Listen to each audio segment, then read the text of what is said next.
हुक्म हुआ कि नूह हमारी तरफ से सलामती और बरकतों के साथ जो तुम पर और तुम्हारे साथ की जमातों पर नाजिल की गई हैं उतर आओ, और कुछ और जमातें होंगी जिनको हम दुनिया के फवायद से बहरामंद करेंगे, फिर उनको हमारी तरफ से अजाब अलीम पहुंचेगा। ये हालात गैब की खबरों में से हैं जो हम तुम्हारी तरफ भेजते हैं, और इससे पहले न तुम ही इनको जानते थे और न तुम्हारी कौम ही इनसे वाकिफ थी। तो सब्र करो कि अंजाम परहेजगारों ही का भला है। और हमने कौम आद की तरफ उनके भाई हूद को भेजा। उन्होंने कहा, ऐ मेरी कौम, अल्लाह ही की इबादत करो, उसके सिवा तुम्हारा कोई माबूद नहीं। तुम शिर्क करके अल्लाह पर महज बोहतान बांधते हो। मेरी कौम, मैं इस वाजो नसीहत का तुमसे कुछ सिला नहीं मांगता।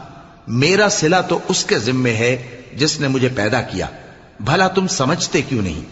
और ऐ कौम, अपने परवरदिगार से बख्शिश मांगो, फिर उसके आगे